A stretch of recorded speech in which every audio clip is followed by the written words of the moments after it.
But first, I want to talk about China's culpability and conduct throughout the coronavirus crisis that began in a Wuhan wet market. The Chinese Communist regime not only lied, destroyed evidence and allowed the virus to spread, but it arrested doctors who back in December tried to warn the world about what was happening in Wuhan. Some of the whistleblowers arrested and accused of fabricating, disseminating and spreading rumours have since died. Other domestic critics, from a property tycoon to video bloggers, have vanished. China is not a regime that tolerates dissent.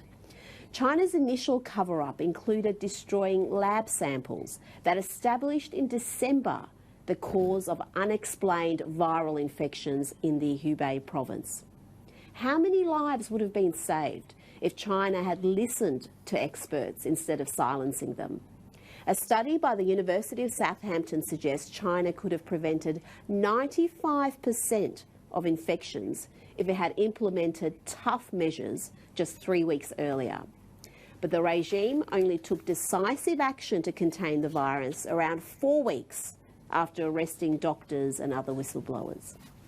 What's just as shocking is the World Health Organization's complicity in this global pandemic. From the start, the WHO has uncritically praised China's response and pushed its preferred narratives while ignoring the regime's dishonesty and recklessness. In mid-January, the World Health Organization told the world that preliminary investigations conducted by the Chinese authorities have found no clear evidence of human-to-human transmissions. It refused to declare a pandemic until March 11, and as late as February, it was parroting China in criticising travel restrictions.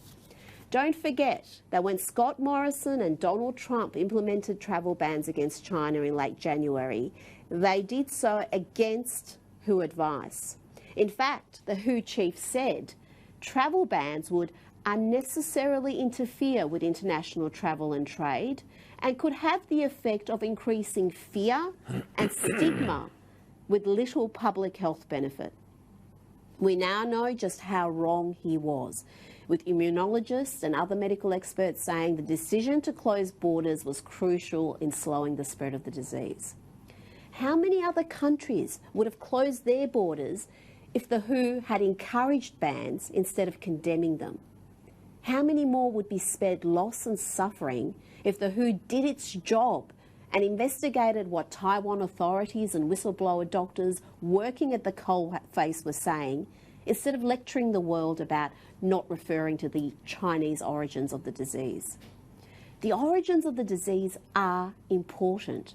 And if we want to stop the next pandemic, we must hold China's feet to the fire and ensure they take meaningful measures to mitigate the risks of another global catastrophe.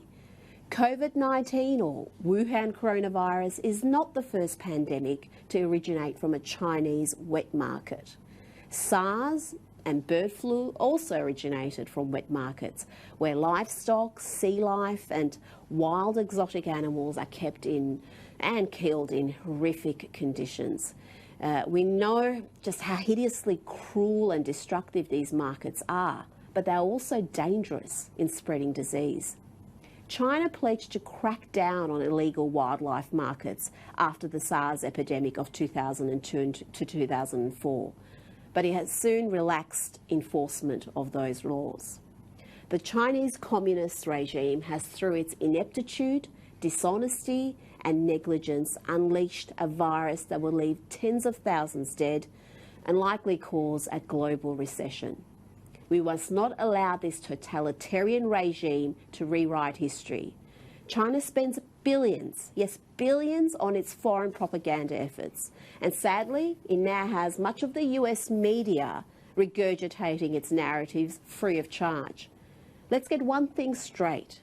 You would have to be a certifiable moron to see criticism of the Chinese government or acknowledgement of the origins of this virus as racist.